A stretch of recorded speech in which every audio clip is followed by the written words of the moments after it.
having control is also arguably the understanding that you don't have control of everything that goes on around you. It is encompassing the concept and acceptability that you do not have full control of your environment. Now, it may seem like that I was reading off of something. That's simply because I was.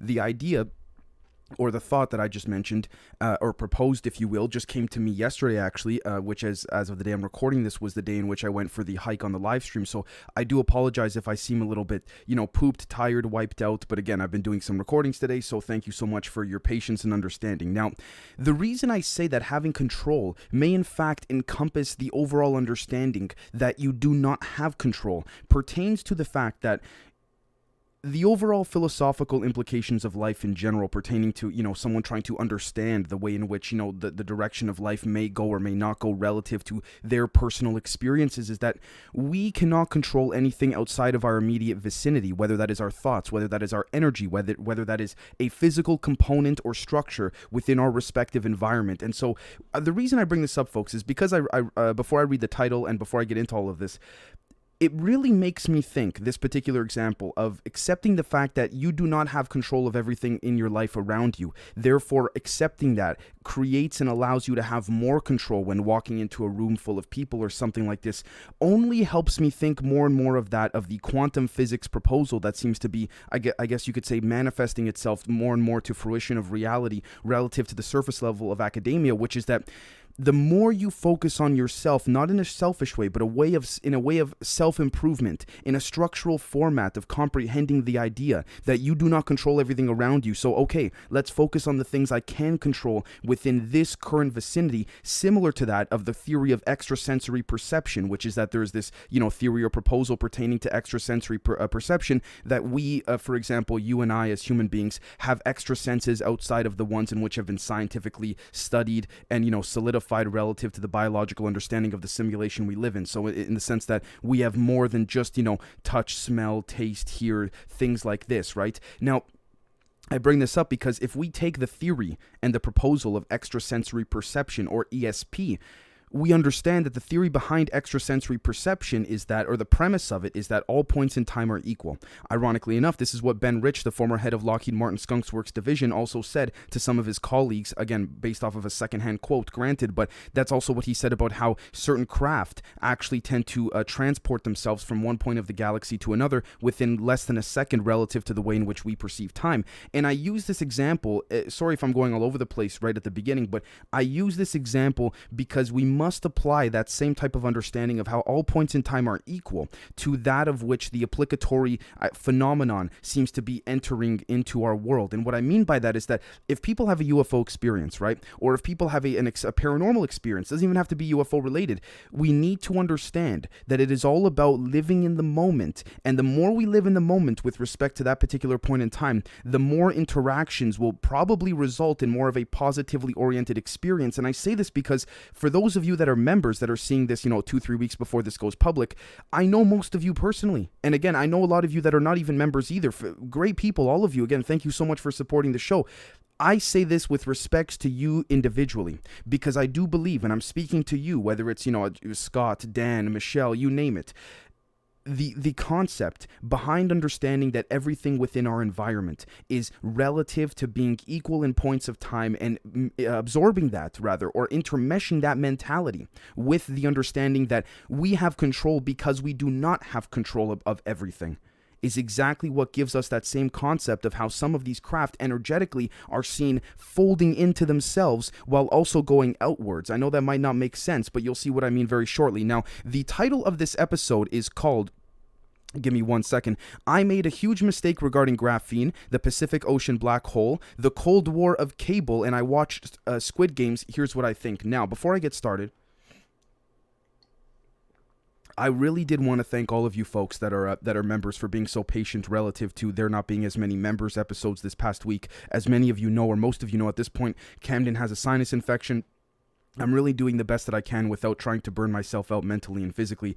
Again, he's been doing some phenomenal editing, but it's been taking a little more time than usual because of his, need to sleep and recover. So I'd like to thank all of you folks for your patience. I promise the middle to end of this week, things will really ramp up. However, the reason I said that I was wrong about graphene oxide, okay, is because of this right over here, swiftfire.org. Now, it's not because of this website, but let's take a look at this particular video right over here, all right? And I see, as I play the video, and I quote, La Quinta Columa has made an urgent announcement that they hope will reach as many people as possible, especially those involved in health and legal services. Also, biostatician Ricardo Delgado, Dr. Jose Luis Sevillano, and the team of researchers and professors with whom they have been conducting their research have confirmed the presence of graphene oxide nanoparticles, end quote. Now, this has, honestly, folks, I'm really not trying to make this about, of course, the boop bop, as they say, because this is going to go public on YouTube at some point in the coming weeks eventually. But the main premise is this particular video right here. There's a lot of, conflation, confusion pertaining to black goo. What is it? What does it represent? What does it mean? And I don't claim to have the answers. I'm not going to sit here and say, oh, well, it's this, it's precisely this, it's precisely that. The reason why I say I believe I was wrong about my premise of black goo is that not only is it an esoteric and interdimensional infiltration utilizing different forms and different apparatuses of not just synthetic, but sentient and biological beings that are disseminated using probes relative to the motherships near the sun that come to our planet. I say this because I feel as though after I did the episode on titanium with Mark Steves from Altimedia United, phenomenal episode, great guy, by the way, I started to think to myself, memory metal with respects to titanium, and nitinol, right? And the combination of titanium with other elements, if you will.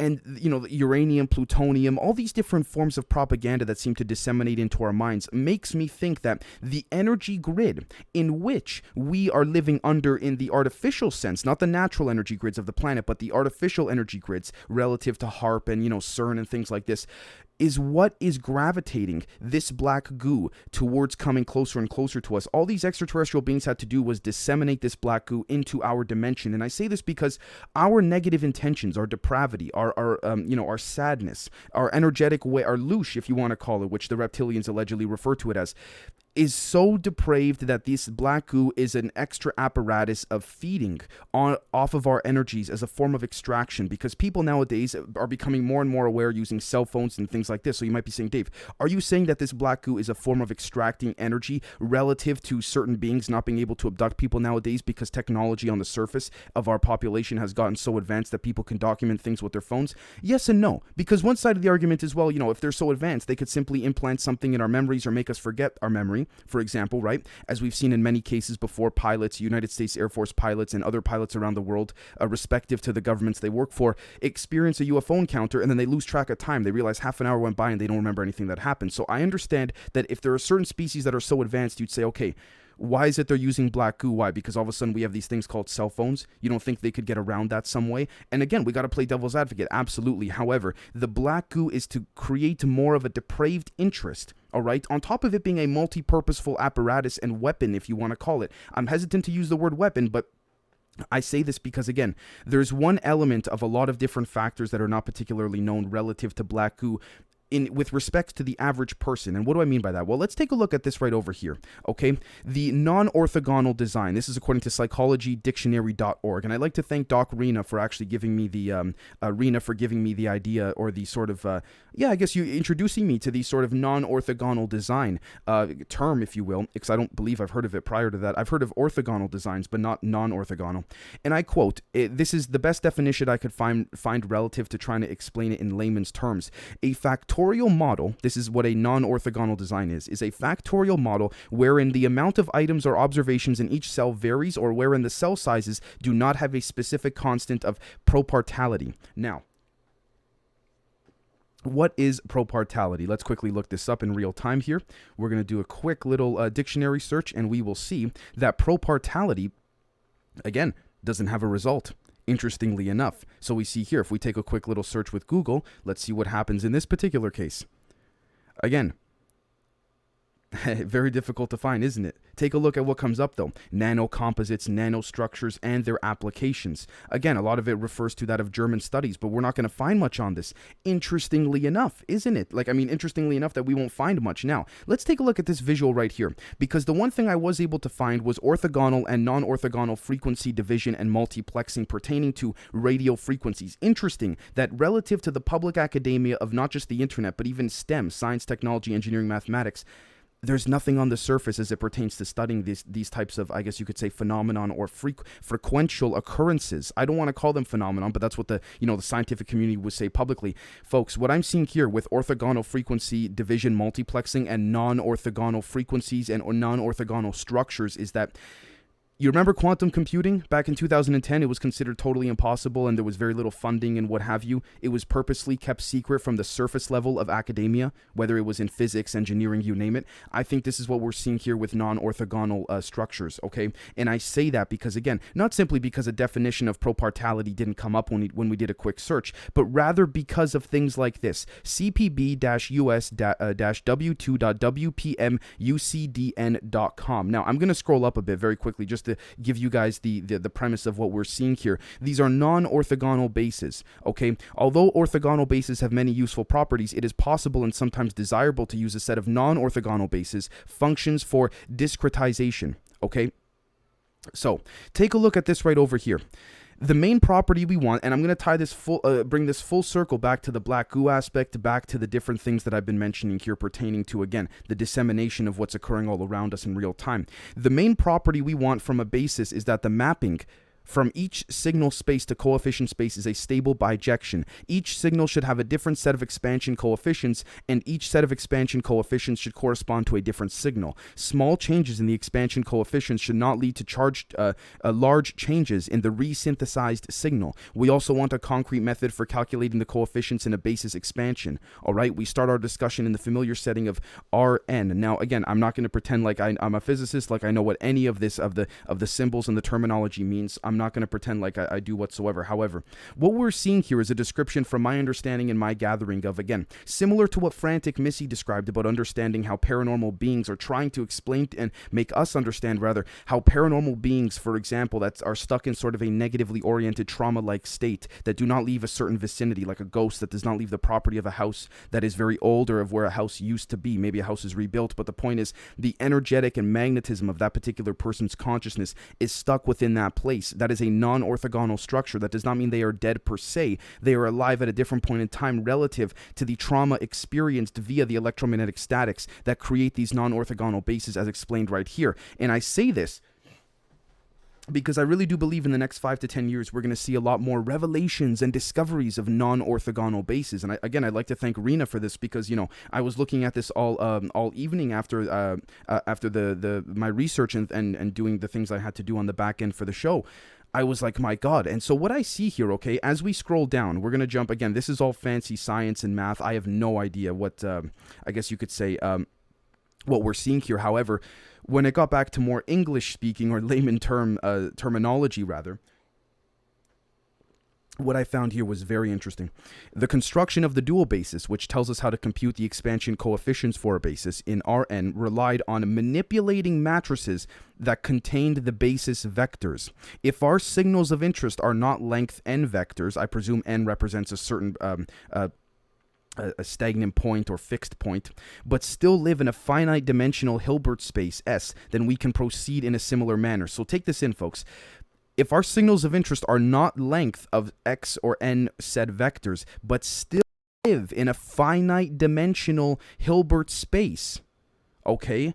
You see now, again, the construction of the dual basis. It's very complicated. It is existing within the same reality, but the vectors have alternated. Now, I'm not going to pretend like I know what I'm speaking of. However, the reason I bring this up is because of this right here. Futurism.com. Is this startup working on an actual warp drive? We've never been closer to traveling near the speed of light, okay? And the reason I bring this up is because if we take a look, all right, at this article here, I'm not going to read all of it for you. It basically talks about how warp drives used to be fiction, but now in pure theory, it's possible. We just don't have the physical device or capability to do so, to actually manifest, even though I really do believe that we actually do. But this is relative to, again, the surface level of academia, excuse me. Interestingly enough, if you take a look at the most convenient shape, all right, that would be theoretically convenient to travel through a warp drive. Do you know what the theoretical calculations claim the most convenient and efficient shape is relative to if you were to make a craft and go through a warp drive? It's a disc, a sphere, a circle. Interesting, isn't it? Similar to the vast majority of craft that we now see. Now, before I go on and go on to all these different articles that connect many different things, I want to explain how this connects back to the black goo. What we are seeing here, folks, okay, when it comes to non-orthogonal frequencies, trying to understand that propartality and other orthogonal and non-orthogonal division multiplexing apparatuses tend to work, we'll see that it's also possible the graphene oxide may in fact inhibit within it a multi-purpose sort of, I guess you could say, I want to say biological intention, but I also don't want to say biological relative to sort of a natural understanding. I believe that the black goo has a type of artificial understanding relative to the simulation it's in, to the parallel to the finite reality in which the frequencies are creating non-orthogonal organizations. So essentially what I'm saying is that the black goo is here on this planet, but simultaneously it also isn't, because at the isotopic level within the subatomic structures of certain elements of the black goo, we will see that some of it seems to be responding in this video, as we see here, to magnetism in much stronger ways than others. Some of this may be extraterrestrially produced, others may in fact be human produced. I do firmly believe that when we look at instances such as this, which again, many people think of venom, many people think of many different things, what we find here again is the way in which the black goo absorbs the magnetism is because the constant vectors relative to the principle of its isotopic structure are attracting the magnetism relative to where and when the black goo is stated at other realities in different points of time, still in this dimension, but in various realities, if that makes sense. I know it's very confusing, which is why I'm trying to explain it in the best way possible. So essentially, if I could give an example, think of, for example, a car, your car, right? Your car has 4 wheels on it, as most people's do. I'd hope it does. I hope it doesn't have, just 2 or 3. But your car has 4 wheels. Imagine if the 2 back wheels started spinning the opposite way, but the rims kept spinning forward. And so the wheels that are going back, but the rims of the tire are going forward. Maybe a terrible example, but it's the best I could probably give.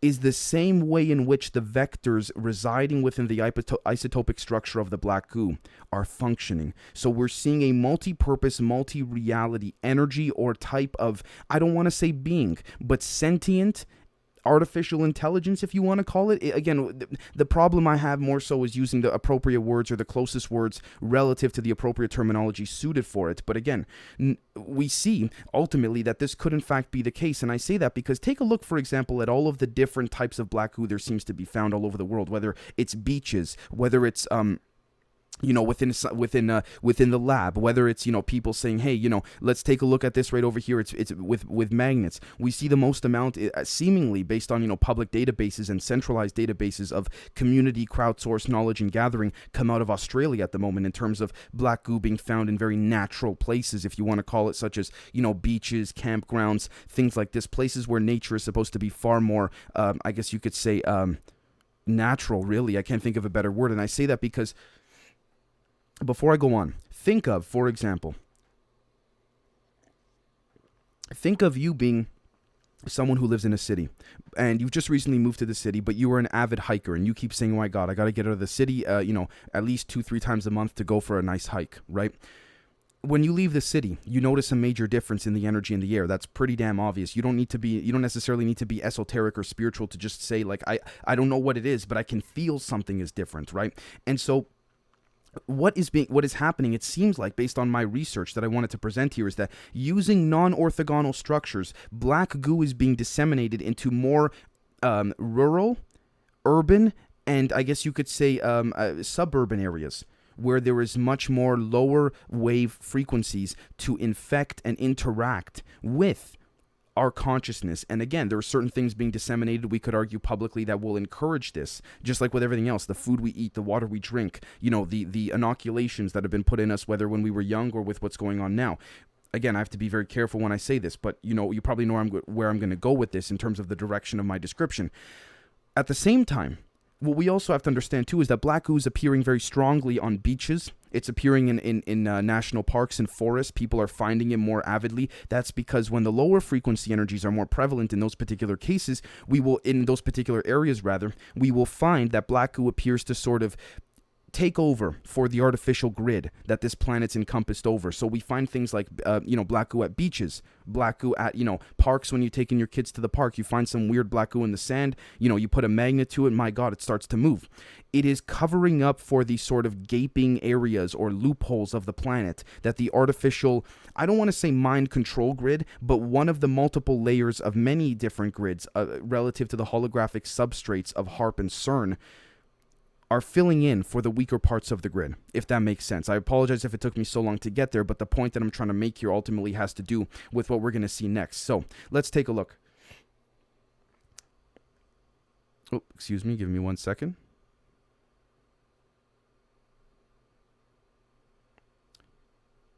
Here we are. My apologies, folks. So theory posits that Roswell crash, this is from March 30th, 2019, according to sofrep.com, that Roswell crash was a Soviet hoax meant to make Americans panic. Now, again, this is referring to some work done by Annie Jacobson. I'd like to thank my friend Riel and our friend Riel of the show for introducing me to Annie Jacobson here. But ultimately, the reason I bring this up, folks, is because Jacobson claimed to have interviewed, and I quote, a number of former government employees that served in various functions at the facility popular culture refers to as Area 51 in Nevada. Okay?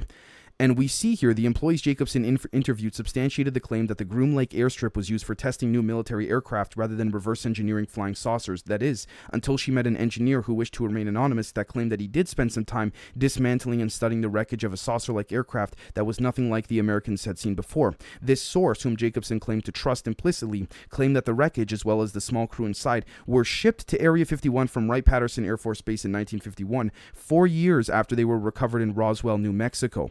Okay.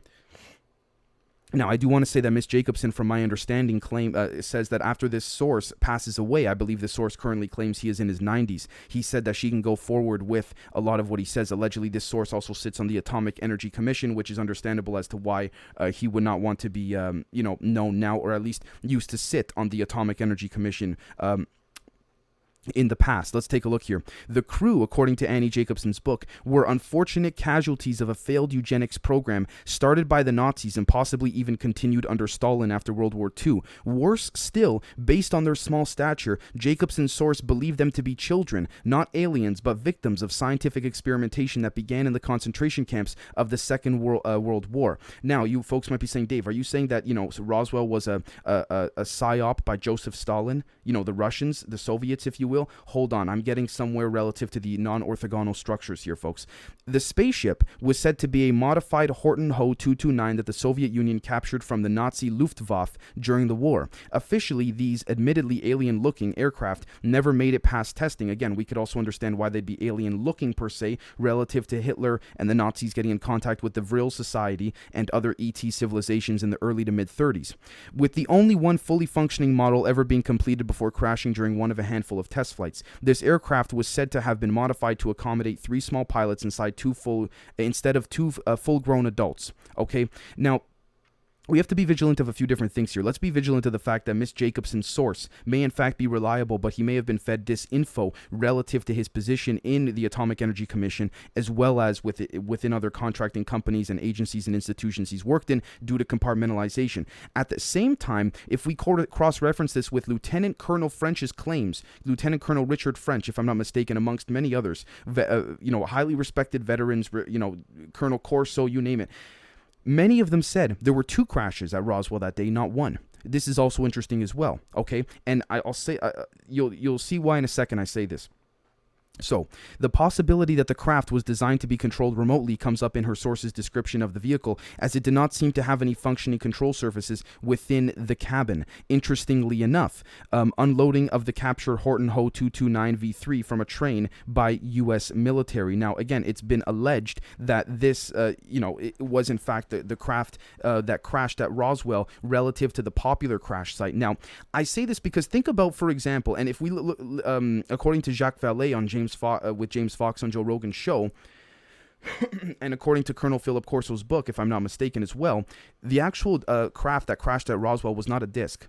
It was more like, as was just described, relative to the shape of the craft and all that, which was, again, allegedly modified Horton Ho 229. Now, I'm not saying Roswell in terms of actual aliens being found and stuff didn't happen. That's not what I'm saying, because Lou Elizondo says he can't speak on behalf of the Defense Department and other institutions, but in his humble opinion, Roswell happened, it was real, and there were alien bodies recovered. Multiple intelligence agents have said this too, that they claim to have seen cadavers and things like this. Now, just because you've seen cadavers of what seem to be aliens don't mean that they're not, the result of a programmed eugenics experiment on, and it was, again, this was a Russian psyop, if you will, because I do believe the Americans secretly had contact with aliens in their craft before Roswell as well.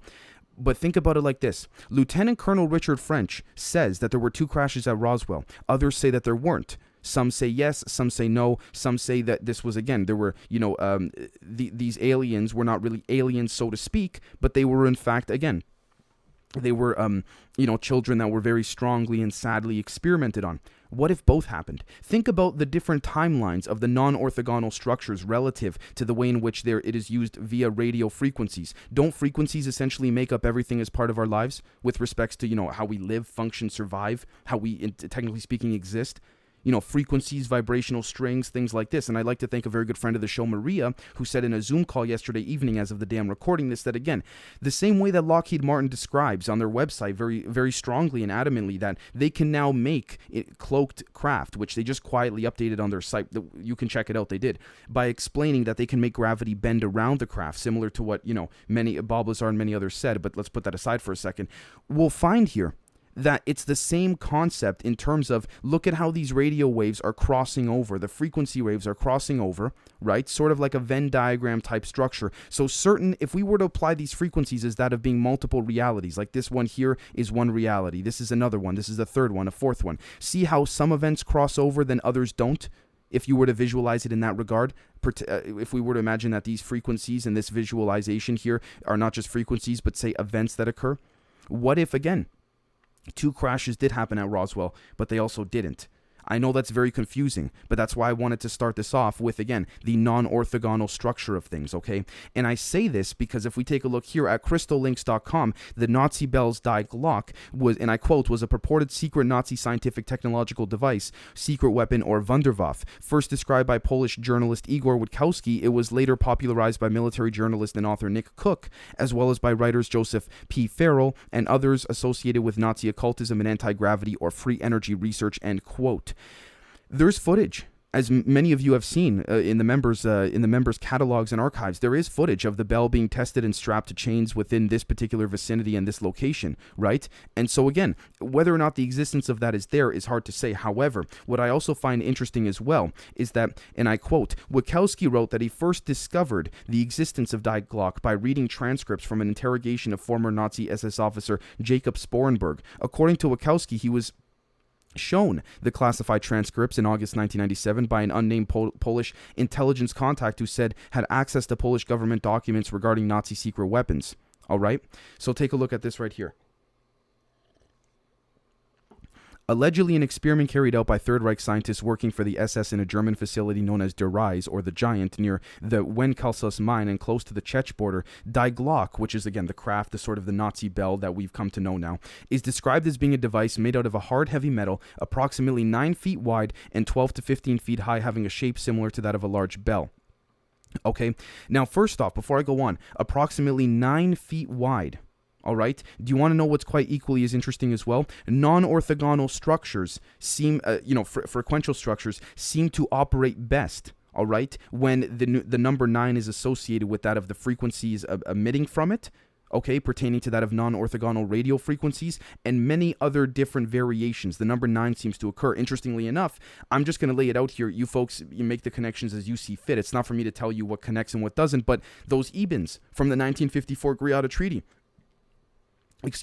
that Eisenhower allegedly made the deal with, they wanted to renew the contract every 9 years. They said, no, it's got to be every 9 years relative to the way you guys perceive time on your planet. Why? Why 9? Again, why the number 9? Interestingly enough, too, when 9, 90, 900, 9,000 feet in diameter, according to that previous article about warp drives, all right, works most conveniently on a disk if you were to hypothetically go through a warp drive. So the number 9 is reoccurring. It's there. But let's take a look at this right here. According to Cook, this device ostensibly contained 2 counter-rotating cylinders, which would be filled with a mercury-like substance, violet in color. This metallic liquid was codenamed Zerum 525 and was otherwise cautiously stored in a tall, thin thermos flask, a meter high, encased in lead. Okay? Additional substances said to be employed in the experiments, referred to as light metal, included thorium and beryllium peroxides. End quote.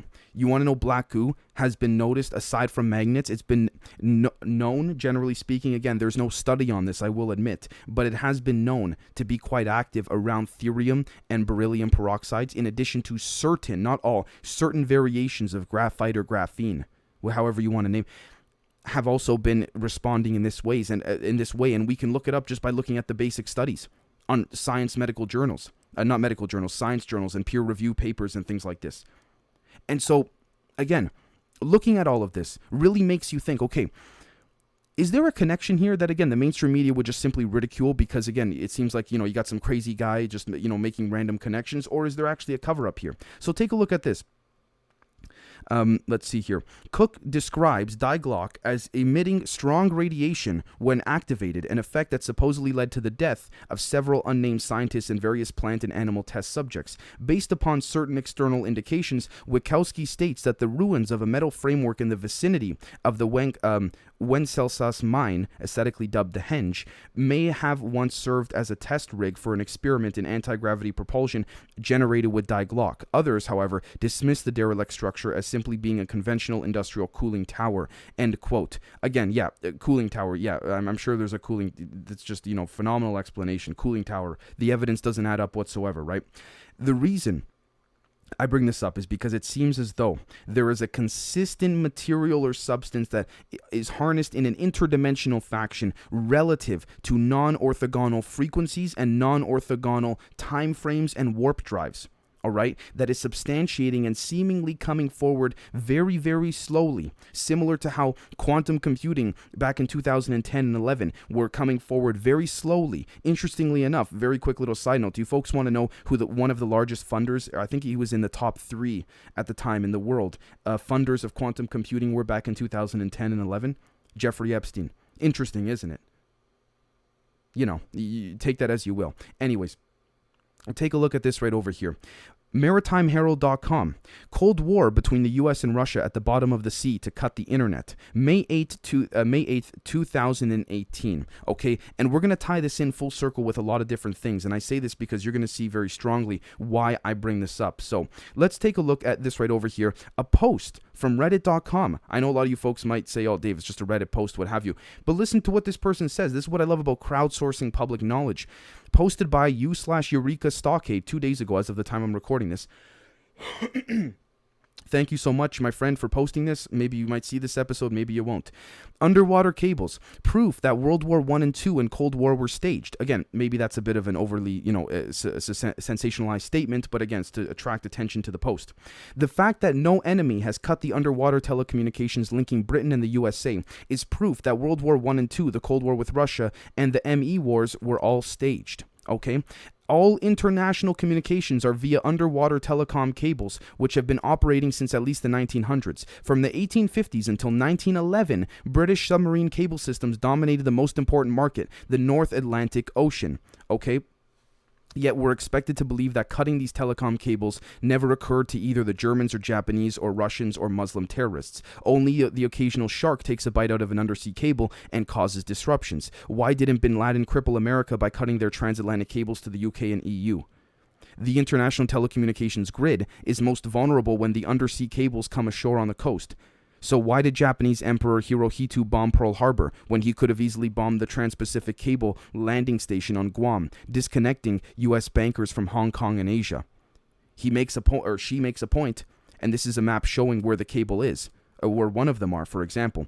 Cutting undersea cables would cripple the globalist mafia banking system, and we can't have that. War is one thing, but disrupting international banking is unthinkable. Bombing civilians was what these wars were about. Population relocation and land grabs. Terrorizing world populations with Cold War nuke threats. Okay?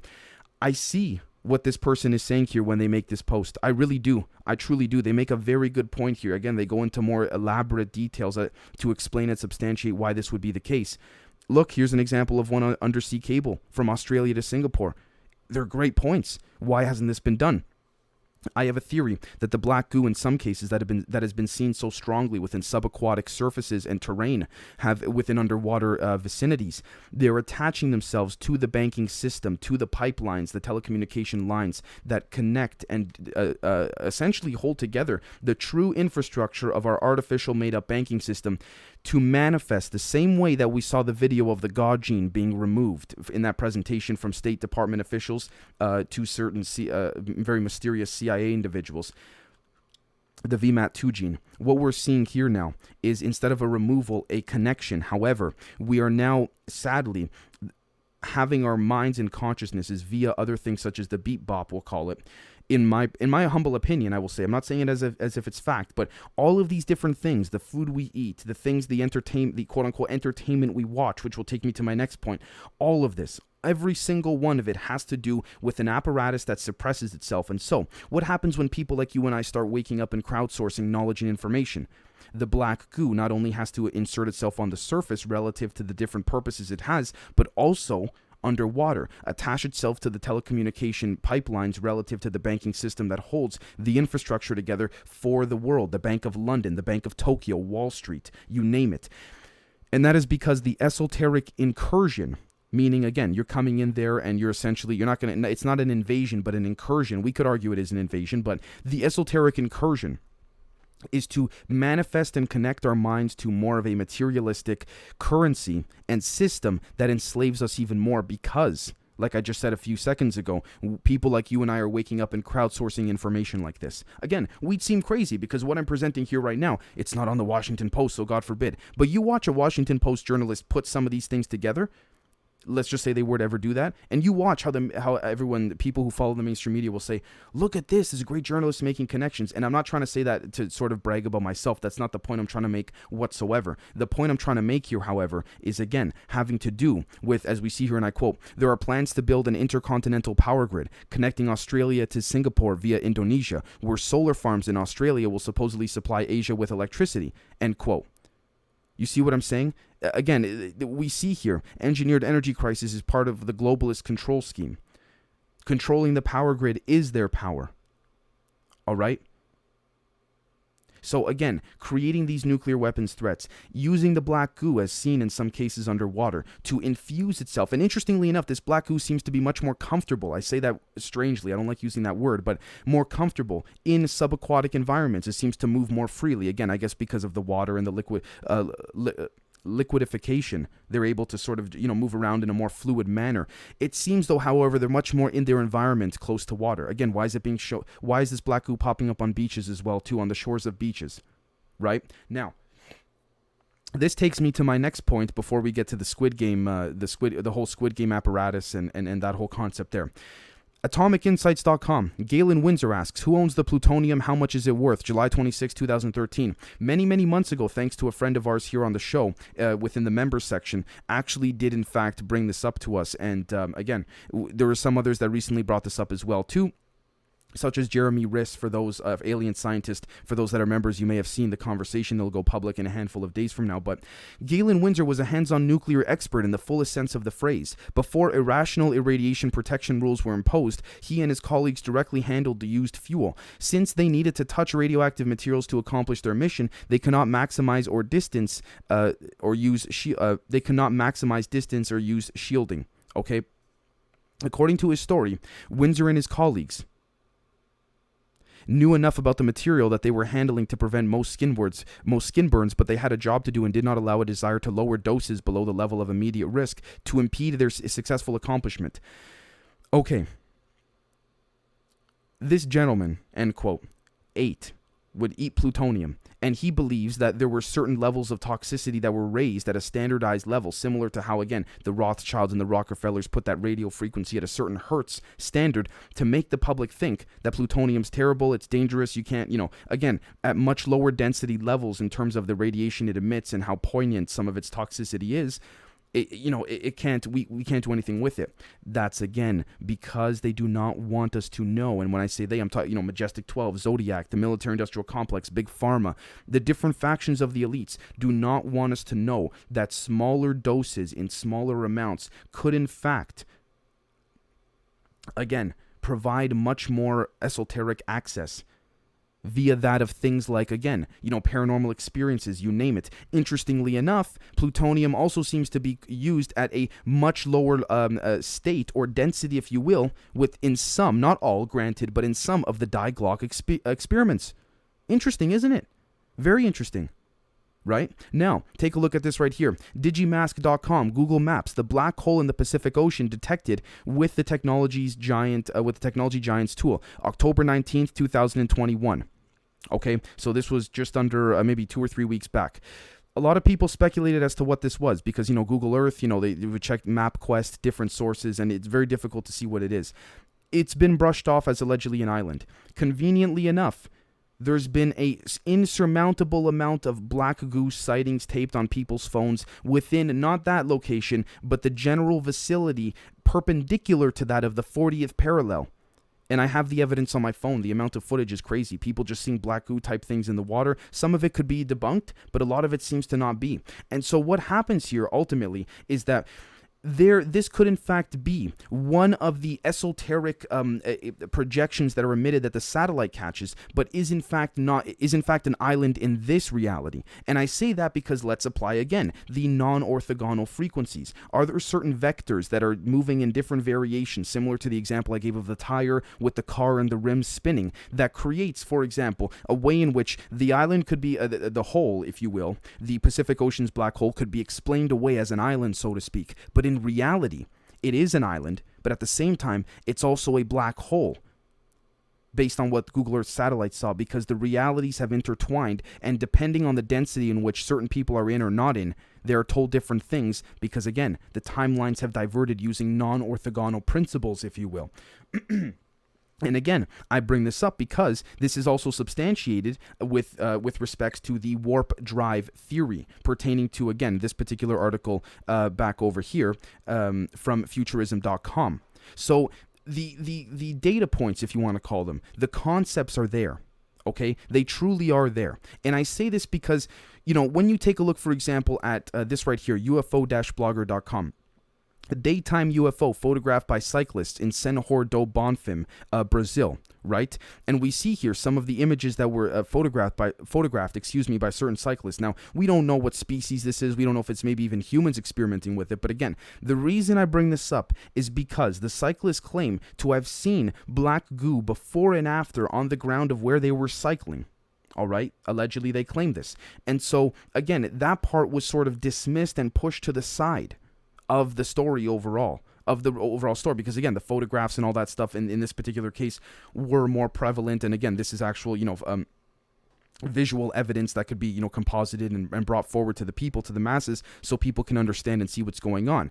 Now, as it pertains to Squid Game, okay, interestingly enough, all right, I want to bring up the fact that when we look at when I say Squid Game, I mean the Netflix show, we could talk about, shifting mass consciousness that people have taken to it very strongly, very coincidental, or maybe the plan was for people to take to it strongly. But notice the events, and we'll be getting into this in the upcoming members episode. After Push Part 2, we'll be getting into it in the next one. Notice, folks, the amount of mass consciousness shifts, if you want to call it, that have allowed certain events to occur and other events to sort of be dismissed. Not ignored, but dismissed. The Pacific Ocean revelation there. Lots of black goo being seen around there prior and after this sort of dismissal of this proposal being a black hole or a wormhole within the Pacific Ocean. But then in other cases, no, it's just an island where, where humans... where there's a sort of a breakaway human civilization that wants to just live off the nature. They're not familiar with anything outside of their island.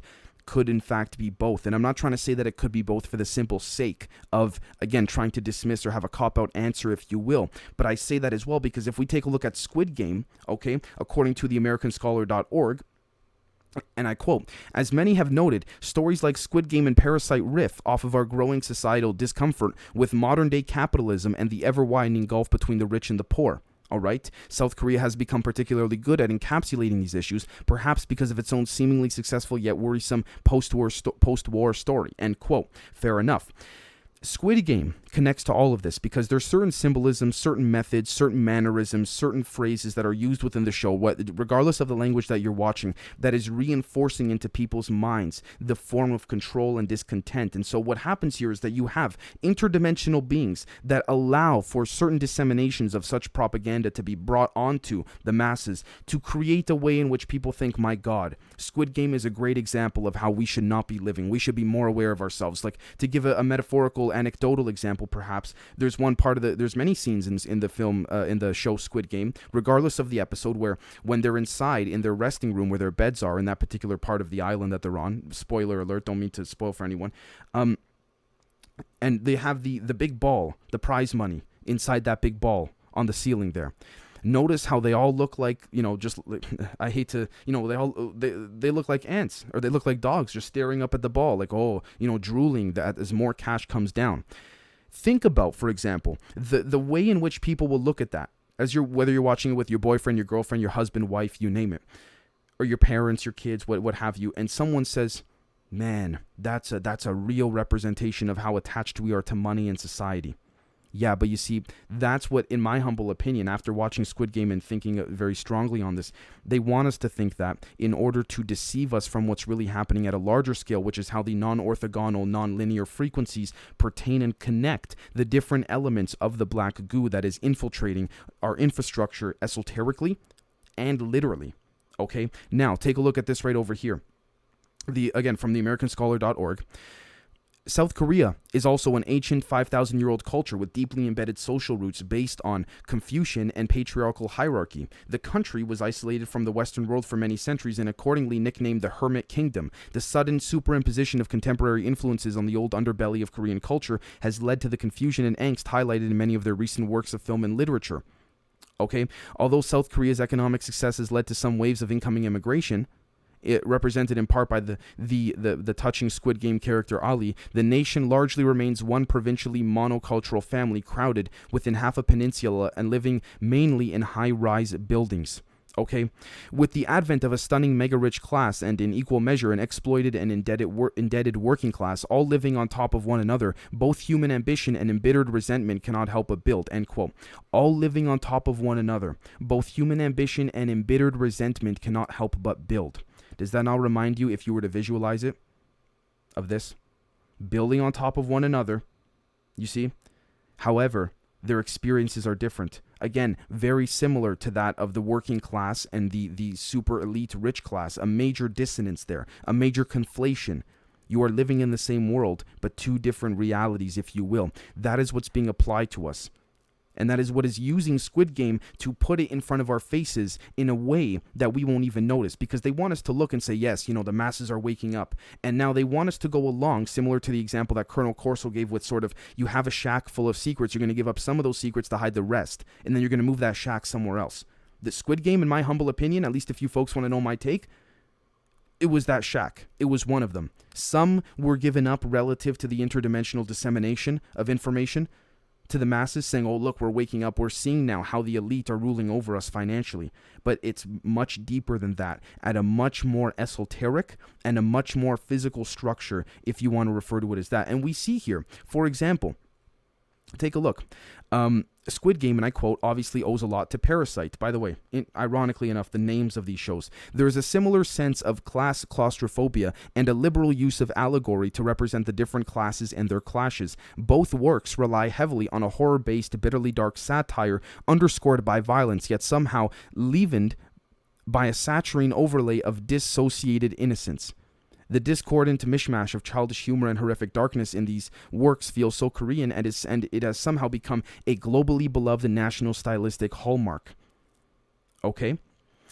It's partly an artistic interpretation of Korea's coping mechanism for what it went through in the 20th century. Maybe it's also simply the nation's character after centuries of unsuccessful attempts by its neighbors to overrun it, pertaining to North Korea. Okay, Koreans are sometimes stereotyped as the Irish of the East because of a tendency toward a more down-to-earth, clannish social order and corresponding readiness to poke fun at oppressive, pretentious elitism. That humor has a scatological streak while underscored by a beloved devotion to the uninhibited joy of children. End quote. The reason I bring this up is, again, we're going to delve into the children aspect in the upcoming members, in the two members-only episodes from now, But we see here the revival of a certain culture and class, if you will, that has been known to sort of be not isolated, but desolate from the rest of the world for many, many years relative to the way in which we understand time. And all of a sudden, there's this mass incorporation from a show.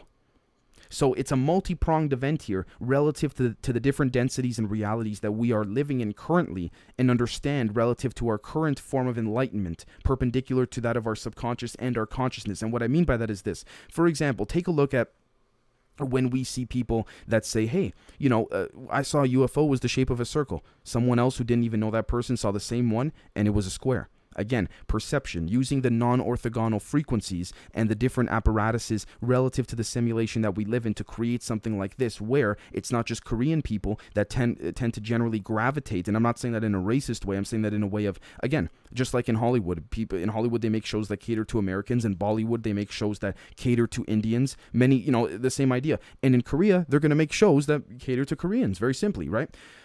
But think about it for a second. How did it suddenly become so popular to the rest of the world? Of course, it's just because it's a non-English speaking or what have you speaking show doesn't mean that it can't become popular. But the timing of this is very, very interesting relative to, again, the recent, the past data points in which I've discussed about how these different apparatuses seem to insert themselves into the limelight, even though they've been around for God knows how long, at a convenient time when other parts of our, I guess you could say, our conscious industry, if you will, meaning the mind control grid and many other forms of energy, are, again, being shattered and then being awakened at the same time. Sort of like ironically enough, like that infinity symbol looping over and over again. So, With that being said, folks, let me know what you think. I know this was quite a bit of a long episode. The reason I did this is because I do believe that ultimately what we're seeing here with respects to all these different connections is something that I think is significant enough to be that of an episode worthy of this length. And so with that being said, we'll catch you all very, very soon. Cheers.